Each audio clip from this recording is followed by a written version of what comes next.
ඔන්න අද අරගෙන ඇවිල්ලා තියෙන්නේ කජු හොඳට දාපු අලුව රෙසිපි එකක්. කැවිලි කන්න කාලයක් ඕනේ නැහැනේ. අවුරුදු කාලෙට අපි අනිවාර්යෙන් මේ වගේ රස කැවිලි හදනවා. ඊට අමතරව ඕනම දවසක ඕනම වෙලාවක අපිට මේ වගේ රසවත් රස කැවිල්ලක් හදලා රස බලන්න පුළුවන්. ඉතින් අලුව හදනකොට හරි පදම දැනගන්න එක හරිම වැදගත්.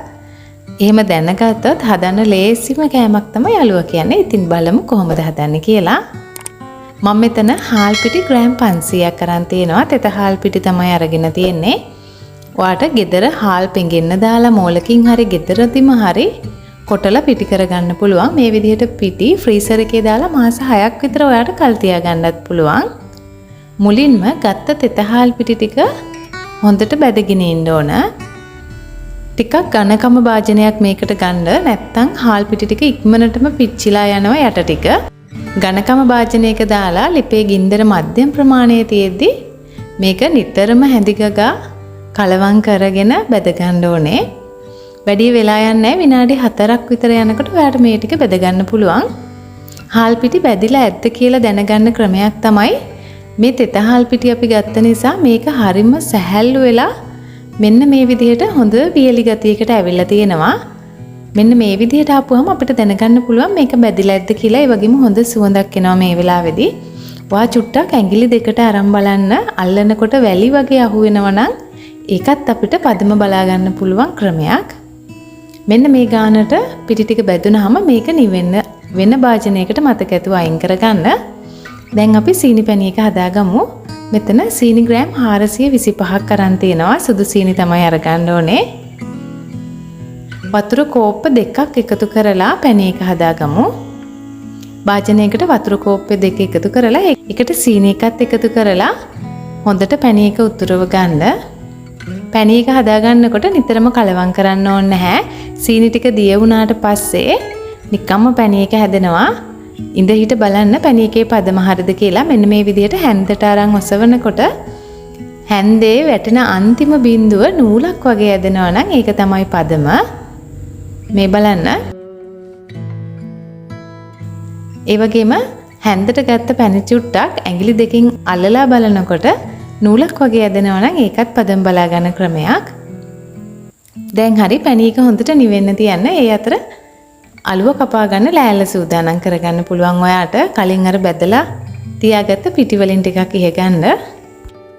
අලුව එක හදන්න ගන්නකොට පැණි එක හොඳට නිවිලා තියෙන්න ඕන. ඒ කියන්නේ ඇඟිල්ල දාන්න පුළුවන් තරමට රස්නේ අඩු වෙලා තියෙන්න ඕන. මෙන්න මේ වෙලාවේදී තමයි අලුව හදා ගන්න පුළුවන් වෙන්නේ. ඔයාට සුවඳ කුඩු එකතු කරගන්න පුළුවන්. එන සාල් ටිකක් කුඩු කරගෙන ඒ වගේම රටකජු ටිකක් කෑලි හිටන විදිහට මම කුඩු කරගෙන අරන් තියෙනවා. ඒ වගේම ලුණු තේ හැඳි 4න් එකක් විතර එකතු කරගන්නවා. අනිවාර්යෙන් ලුණු එකතු කරගන්න. මේ ටික මුලින්ම කලවම් කරගන්න පුළුවන්. ඔයා ළඟ තියෙනවා නම් වැනිලා උනත් එකතු කරගන්න පුළුවන්. මේ බලන්න කලින් තිබ්බට වැඩිය දැන් පැණි එකේ උකු ගතිය වැඩි වෙලා තියෙන්නේ. ඒ නිසා තමයි හරි පදමට ලිපෙන් බා ගන්න තියන්න ඕන පැණි එක.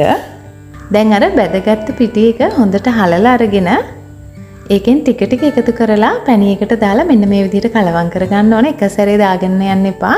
මොකද අපි පැණි සේරටම තමයි මේ පිටි එකතු කරන්නේ. පැණි අරන් තියාගත්තෙත් නැති නිසා හදිස්සියේ හරි පිටි වැඩි වුණොත් එහෙම අලුව ටික ගල් වෙනවා. කෑලි කපා ගන්න බැරුව යනවා.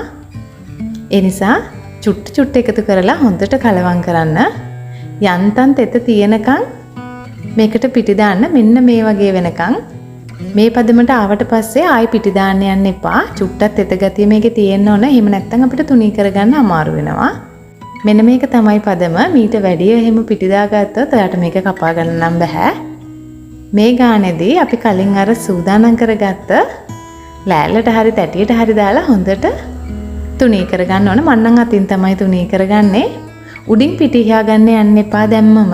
එහෙම වුණොත් අලුව මිශ්‍රණය ඉක්මනටම ගල් වෙනවා. ඔයාට ඕන ප්‍රමාණයට තුනී කරගත්තට පස්සේ තමයි උඩින් පිටි ටික දාගන්නේ. මේ බලන්න මෙන්න මේ විදිහට උඩින් පිටි දාගත්ත ගමන්ම මේක හයි වෙන්න පටන් ගන්නවා. ඒ නිසා තමයි ඕන උස්සට තුනී කරගත්තට පස්සේ අපි පිටි ඉහගන්නේ.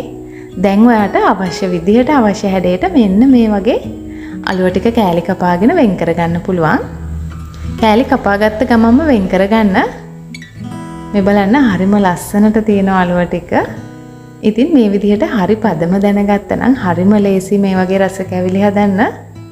හොඳට කජු දාගත්ත නිසා හරිම රසට මේ අලුව එක තියෙනවා. මේ බලන්න හරිම මෘදුවට තියෙනවා. තාම මේක වේලිලා නැහැ. වේලුණත් හරිම සොෆ්ට් එකට තියෙනවා. ඉතින් ඔයත් අනිවාර්යෙන් හදලා බලන්න. ඔයා මගේ වීඩියෝ එක බැලුවා නම් වීඩියෝ එක හොඳයි නම් ලයික් කරන්න, කමෙන්ට් කරන්න, ඒ වගේම channel එක subscribe කරන්න කියලා ආදරෙන් මතක් කරනවා. ගිහින් එන්න සුබ දවසක් ඔයාලට.